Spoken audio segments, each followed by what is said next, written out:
Telespectadores de Cantabria Televisión e internautas de Cantabria Directa. En el día de hoy nos encontramos con un embajador, con un escritor y también con un economista, en este caso chileno, que ha llegado hasta la capital de Cantabria, hasta Santander, para presentar este libro, Zabasabel. Se trata de Fernando Ayala. Fernando, muy buenas tardes. Buenas tardes, José Luis. Encantado de estar aquí. ¿Qué tal en Santander, Fernando? Muy bien, una ciudad que he estado muchas veces porque tengo un gran amigo aquí en Santander y me gusta mucho su naturaleza, recorrer las cuevas, tengo pasión por la arqueología, he recorrido varios lugares, salvo la cueva de Altamira, donde nunca he podido entrar. Pues hay que ir. Pero sí no se puede entrar.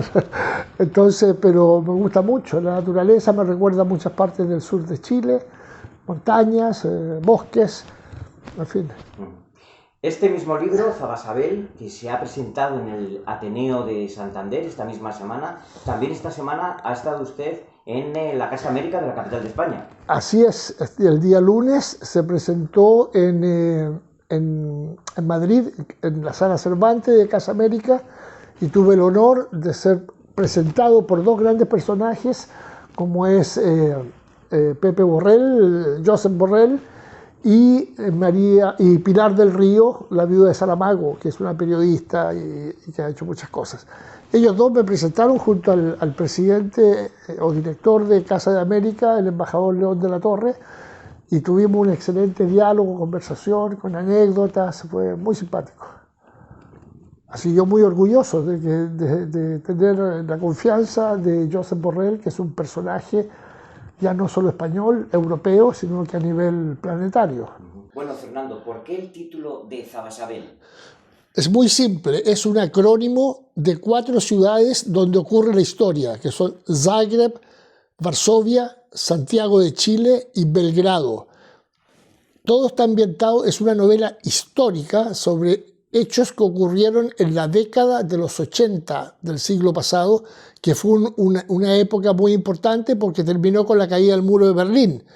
Parte con la muerte del mariscal Tito, que gobernó Yugoslavia por más de 35 años, y concluye, sigue en Varsovia, donde hubo un golpe de Estado el año 81 del general Jaruzelski, que gobernó hasta el término del régimen, con una ley marcial muy dura que duró 587 días, donde se tomó preso a Wałęsa, que recién comenzaba como líder sindical.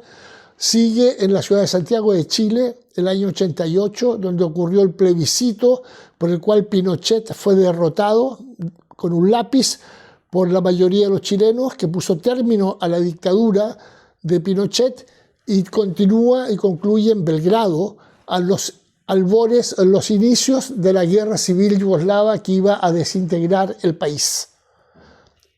Ese es el título.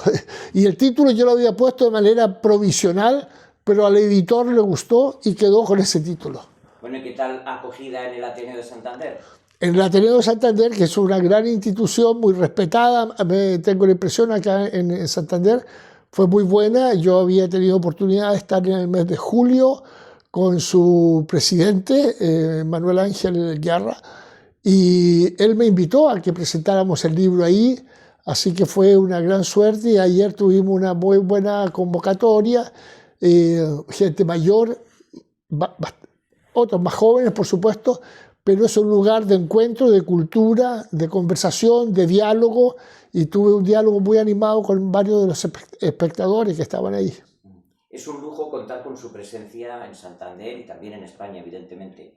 Un hombre que conoció lo que sucedió en Santiago de Chile en el 73.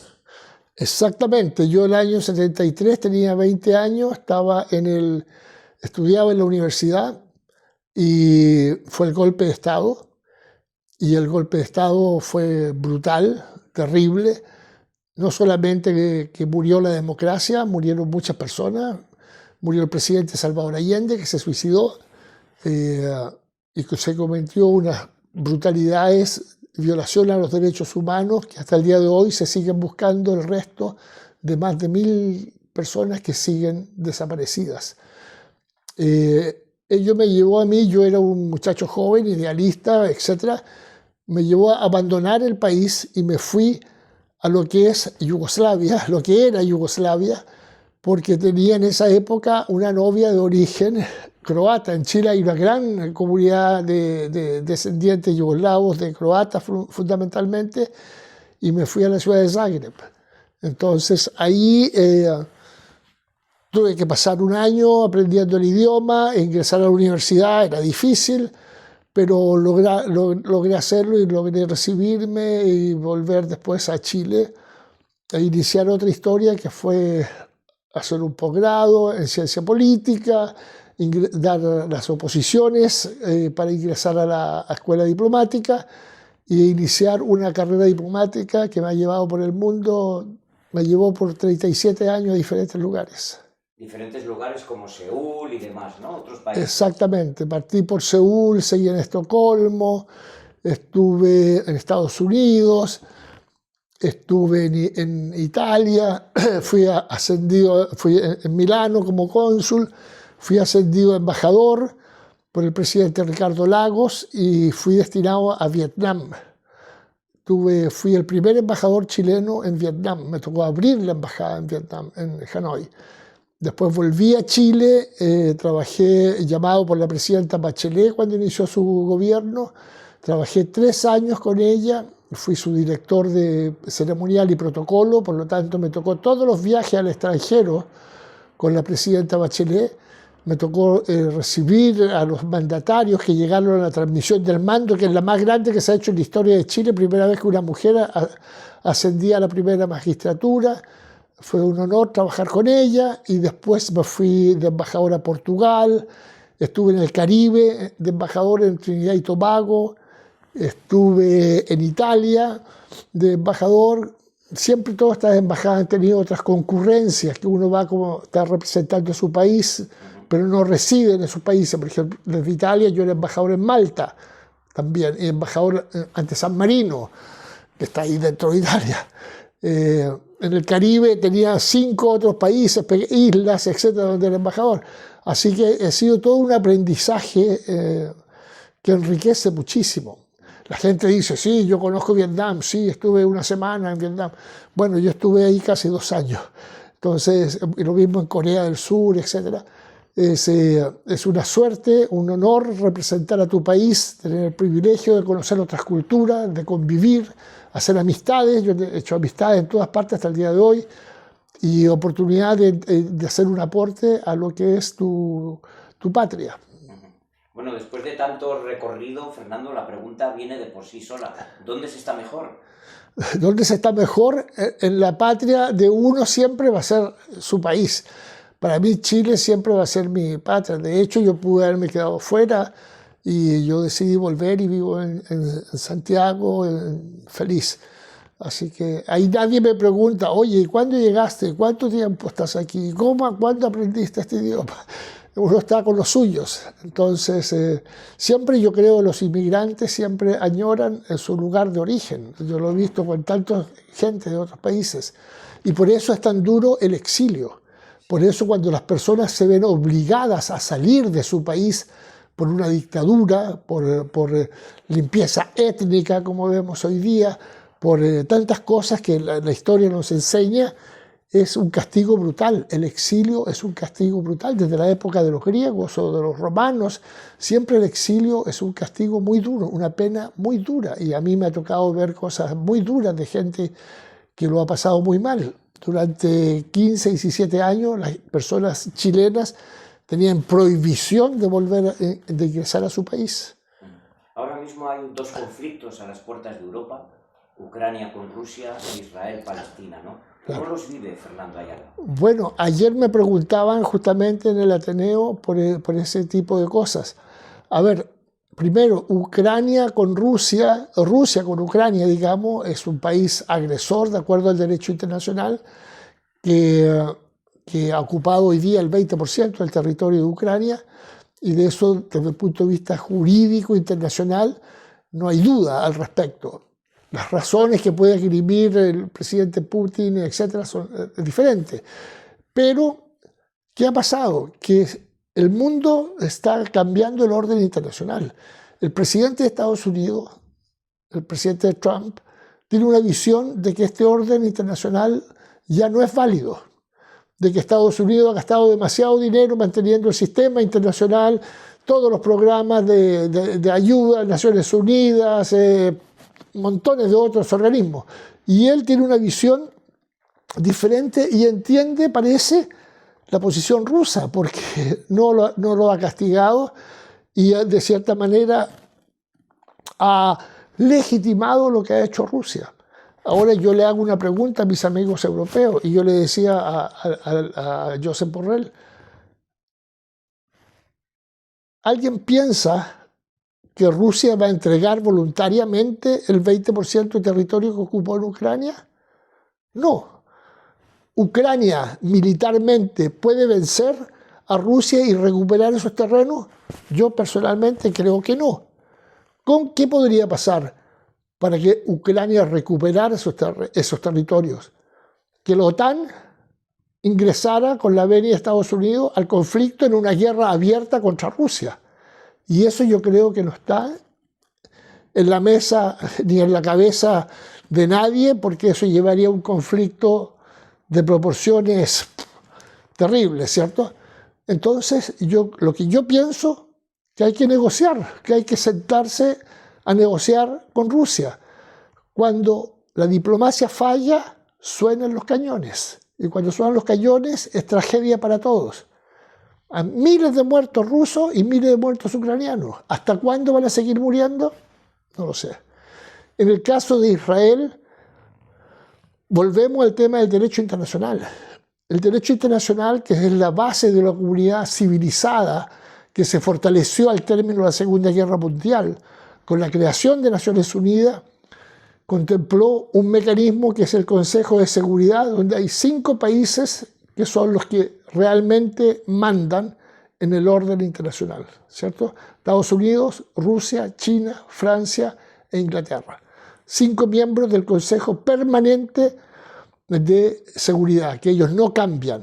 El Consejo lo conforman en 15 países, otros van rotando cada 2 años, pero no tienen el poder de veto. Cuando el presidente Trump no cumple los compromisos firmados, los tratados son la base del derecho internacional. Cuando no se cumplen, no se respetan los tratados comerciales, por ejemplo, acuerdos firmados, acuerdos de libre comercio, se imponen de manera unilateral aranceles, se suspende el trabajo de la Organización Mundial del Comercio y se permite la violación de fronteras, como lo ha hecho Israel, que va a bombardear el Líbano, Qatar, Siria, Yemen, y no hay sanción porque Estados Unidos levanta la mano del Consejo de Seguridad y veta eso. El orden internacional significa que está perdiendo vigencia, que se está desmoronando.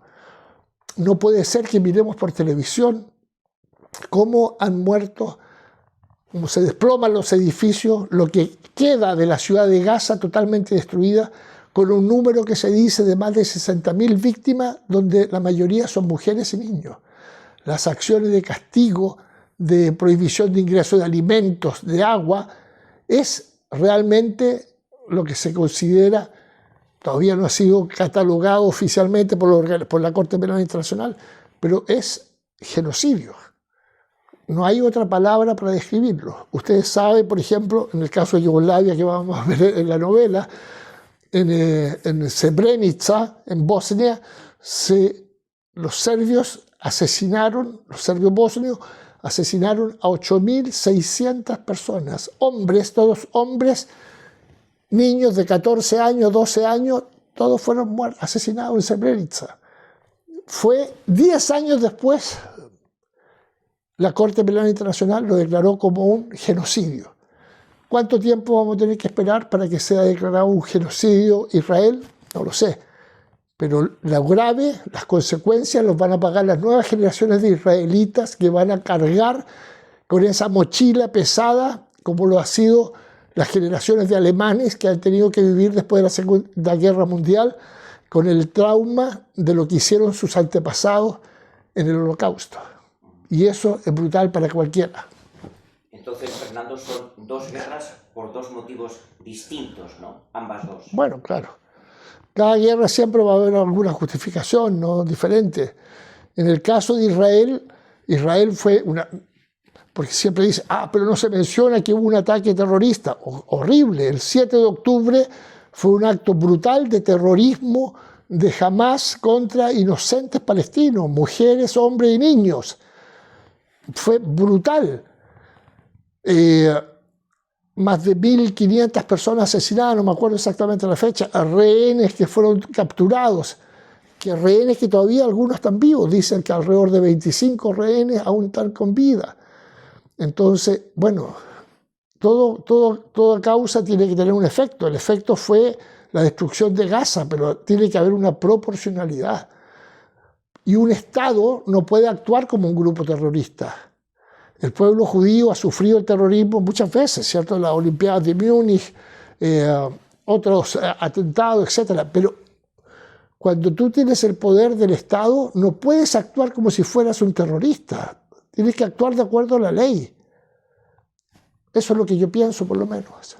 Después de tantos años, si nos trasladamos a España, que concluyó el conflicto interno nuestro, bélico, de la famosa Guerra Civil Española, el tema de la memoria histórica, ¿cómo lo percibe Fernando Ayala, teniendo en cuenta que tiene ese conocimiento y recorrido personal en un país como Chile? Bueno, yo he leído bastante sobre la Guerra Civil Española y es un tema que me apasionó desde joven por todo el sufrimiento y porque nosotros recibimos a muchos españoles en Chile. El famoso barco, el Winnipeg, que llevó a cerca de 3.000 refugiados españoles por una obra que hizo Pablo Neruda, que siempre dice: mi mejor poema es el Winnipeg, haber llevado a Chile a esta generación, a este grupo grande de españoles que todavía quedan, están los descendientes, casi todos ya han muerto, donde llegaron grandes personajes, intelectuales, artesanos, trabajadores que se asentaron en Chile. Lo peor que puede sufrir un país es una guerra civil, matarse entre hermanos. Pasó en España, pasó en Estados Unidos, pasó en Chile y pasa ahora pasó en Yugoslavia. En Yugoslavia desapareció un país. Entonces, la memoria histórica es fundamental. Es fundamental. Nosotros en Chile se construyó un museo de la Memoria y los Derechos Humanos, donde se recogen todas las historias de los 17 años de la dictadura de Pinochet. Se reproduce con documentos, con videos, con pruebas, con un mural de fotografías de personas desaparecidas que no sabemos dónde están y cómo terminaron. Sus familiares siguen. Hoy día son nietos que se preguntan dónde están. Acá tenemos en el caso de España lo que pasó con el Valle de los Caídos, ¿cierto? Donde se enterraron miles de personas sin saber quién es quién, etc. Es decir, la memoria juega un rol fundamental. Voy a citar lo que acabo de leer de Isabel Allende, la escritora. Ella dice: yo escribo sobre la historia para entender el presente y poder proyectar el futuro, que me pareció una frase muy certera. Nosotros tenemos que evitar volver a caer en el primitivismo que estamos viendo hoy día con lo que ocurre en Gaza o en Ucrania, etc. Y no mencionamos, porque la prensa ignora las tragedias que vive África, las tragedias que se viven en otros países que no son tan populares, lo que sucede en el parte del Congo, lo que sucede en Etiopía, lo que sucede en Sudán, que son brutalidades, ¿cierto? Entonces, la memoria es fundamental, recordar. No es un acto de masoquismo ni de sadismo, sino que es un acto de verdad histórica para que las nuevas generaciones sepan. ¿Alguien podría dudar que el pueblo judío tiene derecho a conocer todo lo que ocurrió en el Holocausto? Claro que no. Y se enseña, y hay museos, y está muy bien que eso sea así. Y yo creo que lo que pasó en España fue una lección para todos. La intolerancia, Y por eso es muy preocupante cuando se deteriora la convivencia política, porque los políticos son los que alimentan las pasiones o el nacionalismo. El nacionalismo, cuando se transforma en chauvinismo, es una cosa enfermiza, atávica, que destruye la convivencia. Si tú ves la portada de ese libro, hay un puente. Ese puente está en la ciudad de Mostar, en Bosnia, en el corazón de Bosnia. Fue construido por Solimán el Magnífico en el año 1584. Durante 460 y tantos años estuvo en pie hasta que la guerra civil yugoslava lo destruyó, cuando los morteros croatas lo destruyeron, pero ese era un puente que unía comunidades musulmanas, cristianas, ortodoxas, católicas y judíos. Durante siglos existió. Entonces, tenemos que reflexionar, yo creo. Las personas y los políticos, sobre todo la clase política, tienen la obligación, el deber, son pagados por los impuestos de los contribuyentes para pensar y reflexionar sobre qué mundo estamos construyendo. La verdad es que da gusto escucharte y cómo se expresa en esa lengua hermana, Fernando. Otra cuestión, sobre todo, en ese recorrido de embajadas, ¿no? En España tenemos monarquía parlamentaria. Sí. Usted conoce muchas repúblicas, también una monarquía, como Sí. es Suecia. Sí. ¿Cuál es el mejor sistema? Bueno, el mejor sistema es la democracia. La democracia sin apellidos, yo creo. Ni autoritaria, ni protegida, ni... No, la democracia, donde las personas pueden expresarse libremente en una competencia por el poder en igualdad de condiciones. Eso es lo ideal, ¿cierto?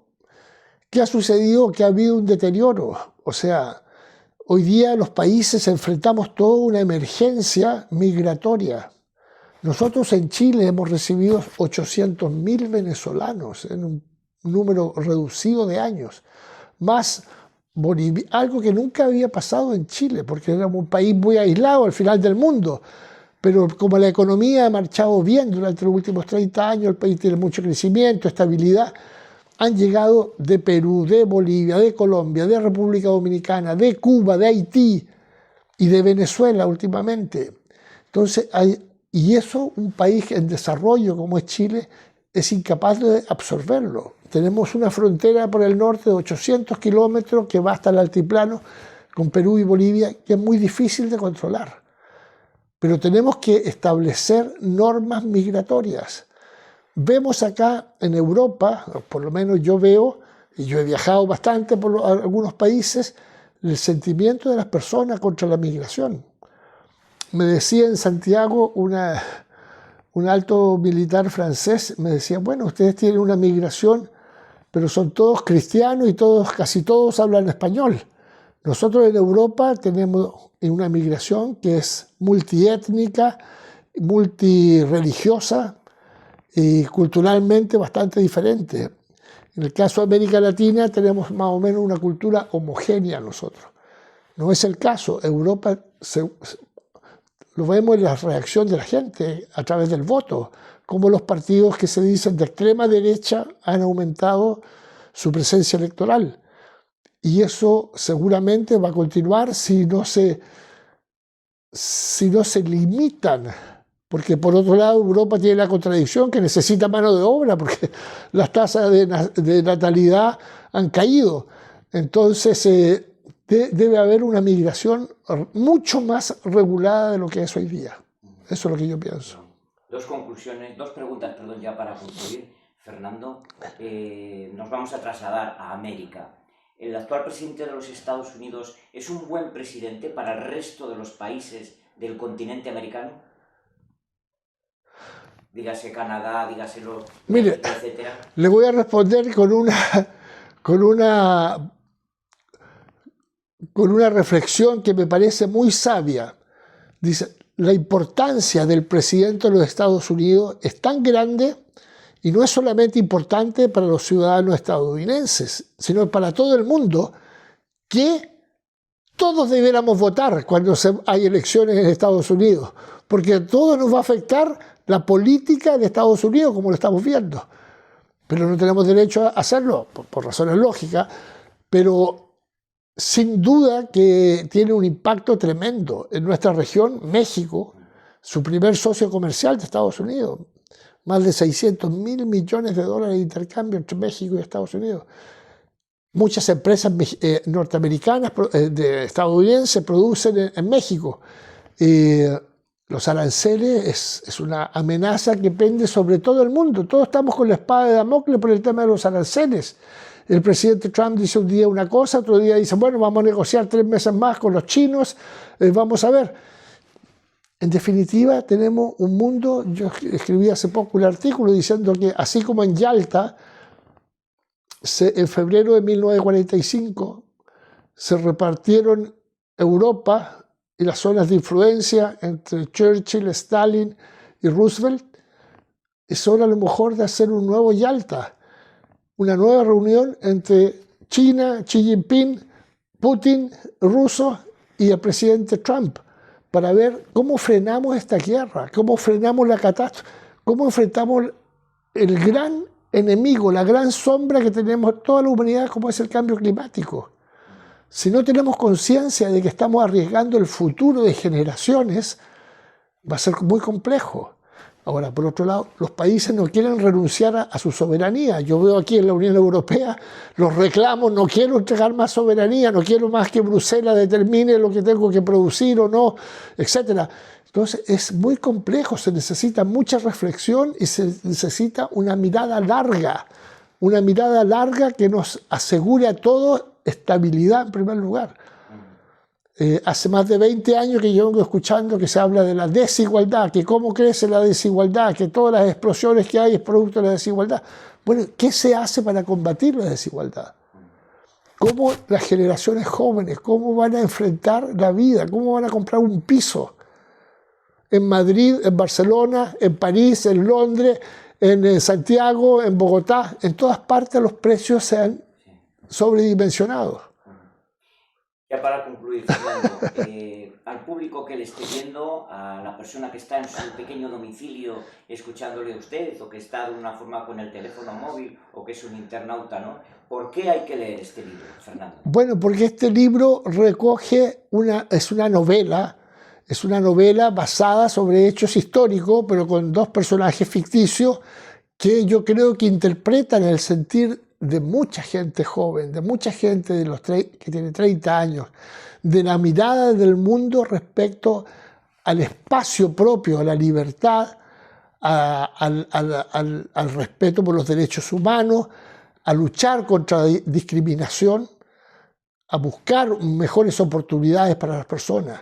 Es una historia de amor, pasión, muerte, aventuras que transcurren en estos 4 países, pero con muchos hechos históricos que además enseñan. Yo hago clases en la universidad, enseño un curso de política exterior y creo que puse muchas cosas que son formativas, de conocimiento de hechos históricos y de cómo se desintegra un país. No es broma pensar cuando se dice Europa ha vivido 70 años de paz desde la Segunda Guerra Mundial, eso no es verdad. Europa no ha vivido 70 años de paz. Tuvo la guerra civil yugoslava con 100.000 muertos. Tuvo los bombardeos de la OTAN, de los aviones de la OTAN que bombardearon durante un mes lo que era Yugoslavia, lo que era Belgrado y Montenegro. Belgrado cayeron bombas, se destruyeron. 5.000 personas murieron en esos bombardeos en un mes de las fuerzas de la OTAN. Entonces, ¿cómo que ha sido un continente de 70 años de paz? No es efectivo.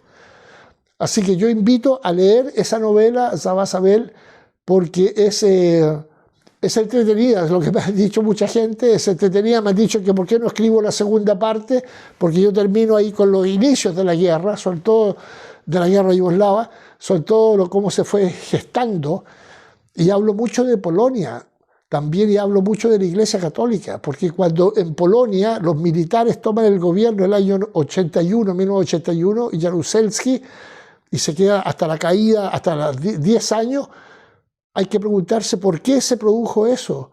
Y era eminente que los rusos, los soviéticos, iban a ingresar a Polonia, si lo había. Y eso lo interpretó muy bien el cardenal polaco.